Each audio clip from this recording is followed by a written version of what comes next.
안녕하세요. 까치살모입니다. 여러분도 알겠지만 저번 달에 한화에서 중동의 모 국가에 4,023억 원 상당의 유도무기를 공급한다는 소식이 있었는데요.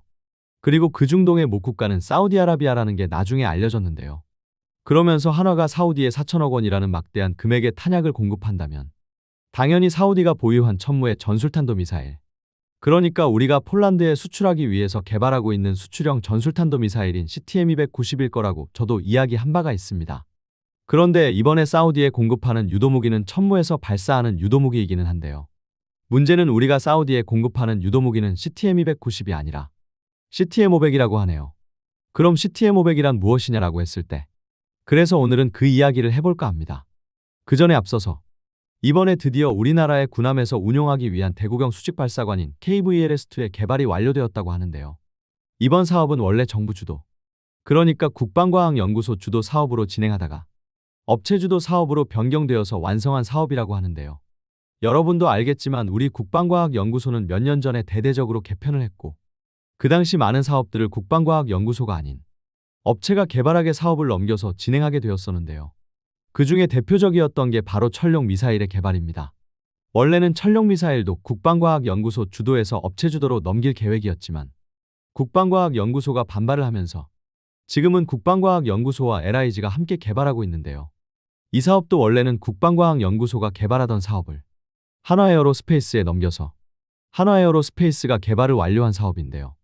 그런데 문제는 이번에도 또 이미 실전에 배치된 함선을 테스트 베드로 사용을 했다는 점입니다.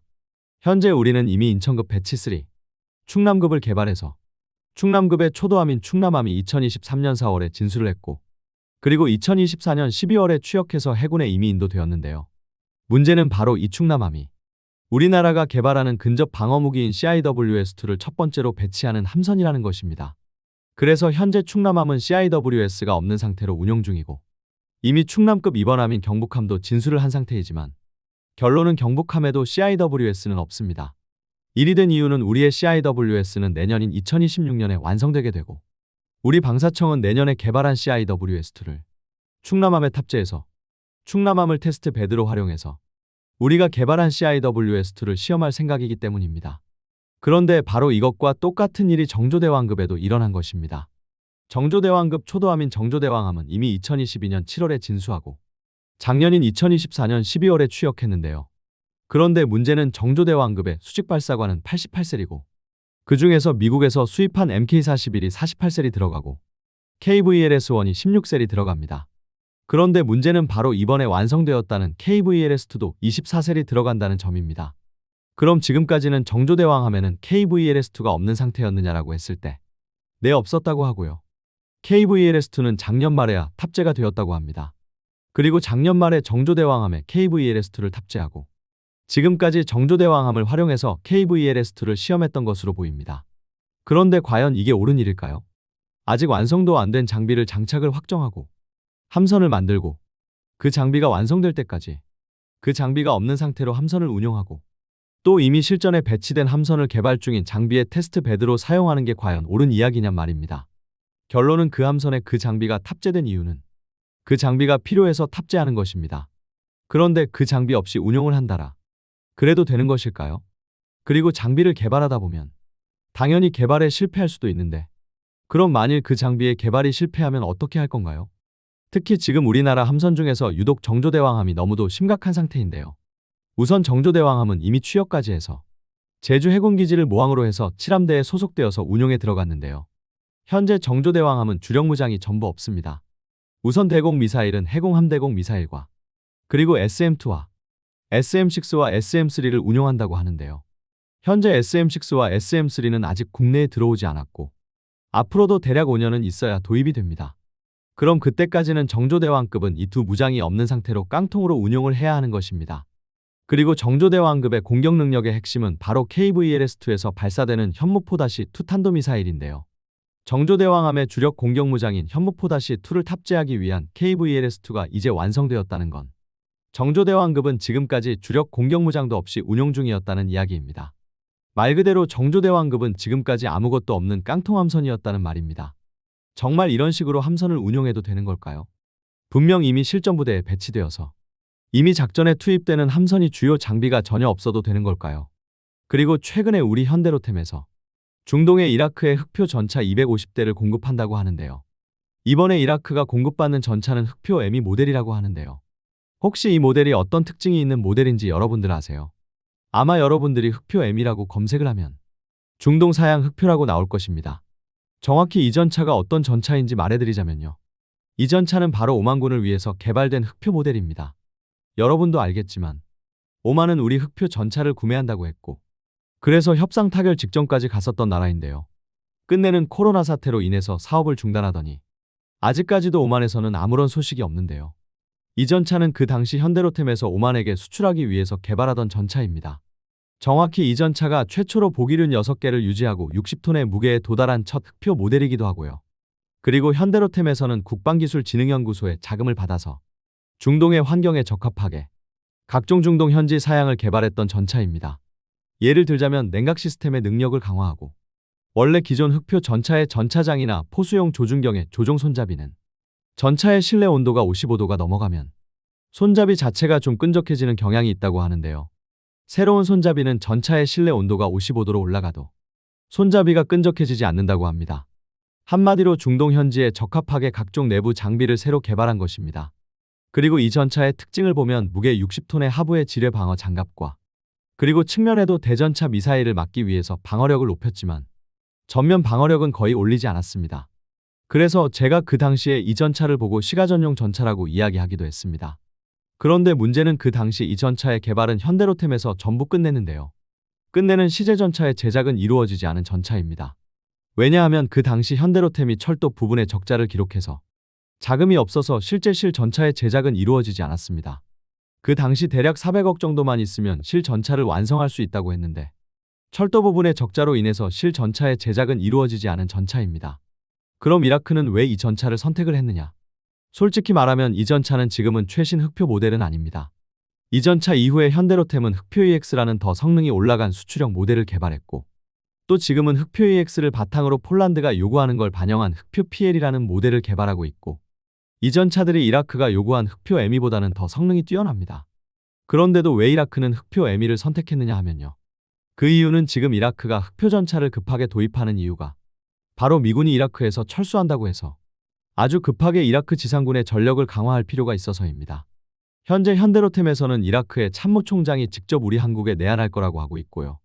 그리고 들리는 이야기에 따르면 이라크는 미군 철수를 대비하기 위해서 급하게 지상군을 강화할 필요가 있기 때문에 흑표뿐만 아니라 우리나라의 K9 자주포와 천무다련장까지 패키지로 한꺼번에 구매할 거라고 하고 있습니다. 그래서 지금 이라크는 우리에게 새로운 흑표 모델을 개발해 달라고 할 시간이 없습니다.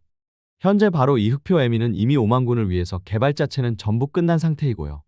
다만 그 당시 현대로템이 돈이 없어서 실 전차의 제작만 이루어지지 않은 전차입니다. 그래서 이 흑표 M이 모델이 이라크가 최대한 빨리 도입할 수 있는 사막형 흑표 모델인 것입니다. 그래서 이라크는 미군의 철수로 인해서 아주 급하게 전차를 도입해야 하기 때문에 새로운 모델을 개발할 시간이 없습니다. 그래서 이미 개발이 끝난 흑표 M2 모델을 도입하려는 것으로 보입니다. 그리고 지금 이라크가 미군이 철수한 다음에 성대해야 하는 적들은 주로 테러리스트이기 때문이기도 합니다. 한마디로 말해서 IS 잔당이나 아니면 친이란 성향의 테러리스트를 상대해야 하는데요.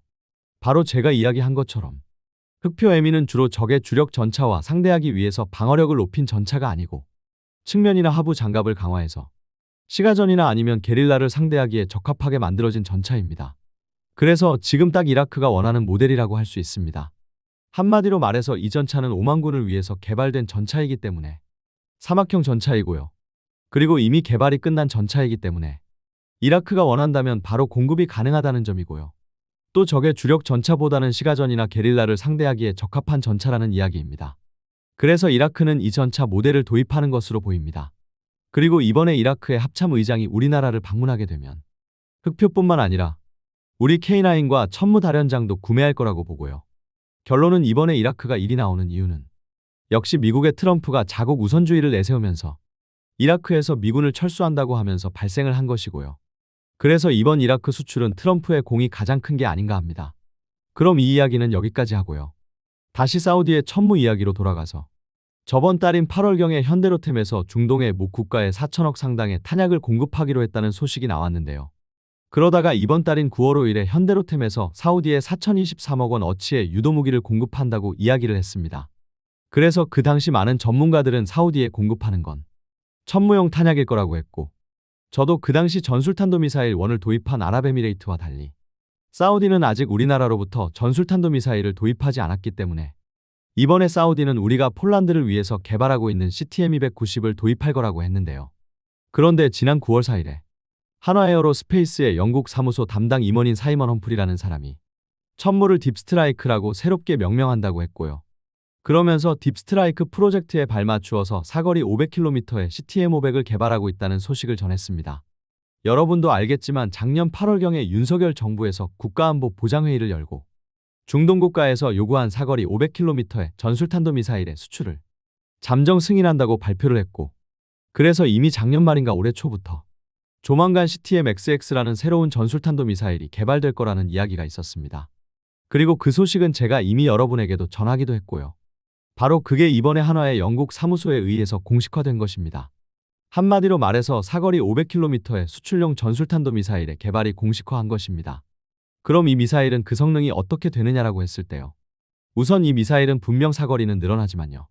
무게와 미사일의 직경은 기존 CTM-290과 똑같다고 합니다. 기본적으로 우리나라에는 전술탄도미사일 1이 사거리 180km이고요. 전술탄도미사일 2가 알려지기로는 사거리 300km. 그리고 폴란드에 수출하기 위해서 개발하는 CTM-290이 사거리 290km이고, 그리고 이번에 또다시 사거리 500km의 CTM-500이 개발되는 건데요.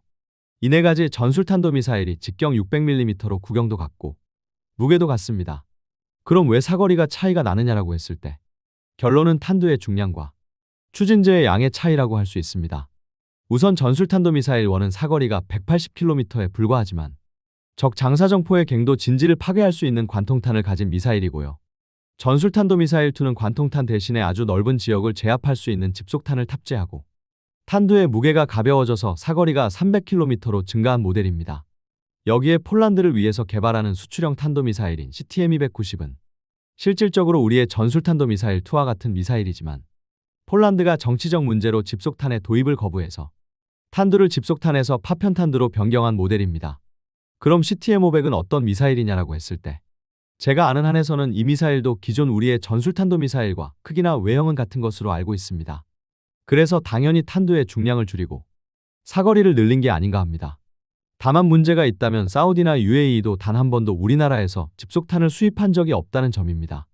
이 나라들도 우리로부터 천무탄약을 도입했지만 이 나라들이 도입한 천무탄약은 전부 고폭탄 모델이었습니다. 그래서 당연히 이번에도 탄두가 고폭탄이나 파편탄두일 텐데 과연 위력이 충분할지 의문이기는 합니다. 다만 이것과 관련해서 미국이 새롭게 개발해서 배치하고 있는 PRSM을 이야기하자면요. 당연히 미국은 지금은 집속탄을 사용하지 않고 있고 당연히 그래서 PRSM도 탄두로 집속탄을 사용하지 않고 있습니다. 거기다가 PRSM은 기존 에이테킴스에 비해서 크기도 대폭 줄었는데요. 오히려 사거리는 더 늘어났습니다. 그래서 기존 에이테킴스에 비해서는 PRSM은 그 위력이 엄청나게 약한데요. 그것에 관해서 미국에서 하는 이야기가 무엇이냐면 PRSM은 위력은 줄었지만 그 정확도가 대폭 높아져서 위력이 줄어도 목표물을 타격하는 데는 아무런 문제가 없다고 합니다. 그래서 결론은 낮아진 위력은 정확도를 높여서 해결했다는 건데요. 아마 이번에 우리도 CTM-500의 PRSM과 똑같은 방식을 사용할 것입니다. 당장 한화에어로스페이스는 얼마 전에 BAE 시스템과 천무 유도탄과 고성능 항제밍 GPS 연동을 위한 기술협력 계약을 체결했는데요.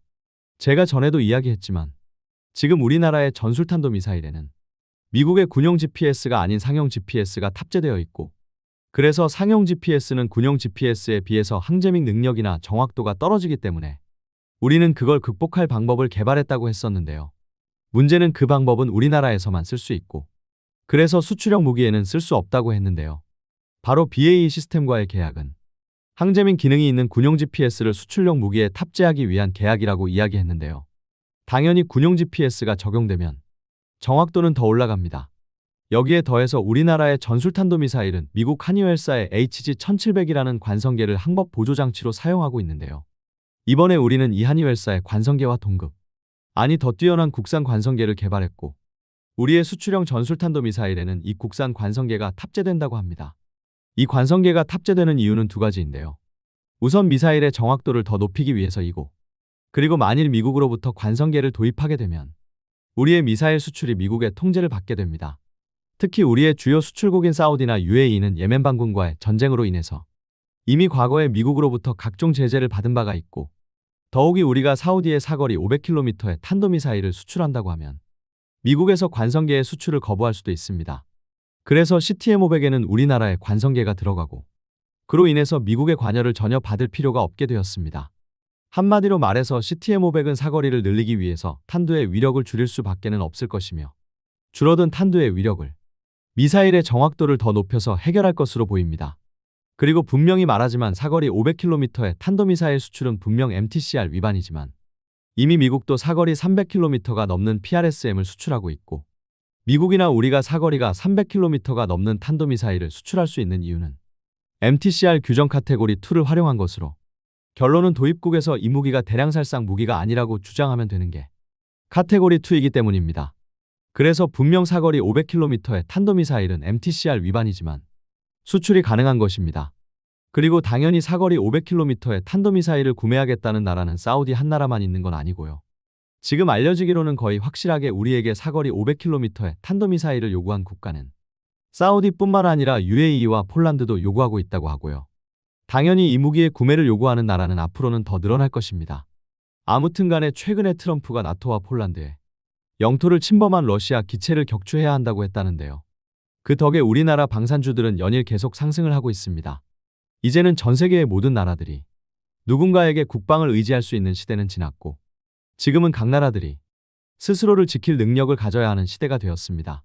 당장 이라크만 봐도 미군이 철수한다고 하니, 그렇지 않아도 부족한 예산에서 우리나라에게서 급하게 막대한 무기를 구매하는 것만 봐도 누군가에게 자국의 국방을 의지한다는 게 얼마나 어리석은 일인지를 잘 보여주는 사례가 아닌가 합니다. 그래서 아이러니하게도 우리나라의 무기는 앞으로도 아주 잘 팔릴 것으로 보입니다. 이상 영상 봐주셔서 감사합니다.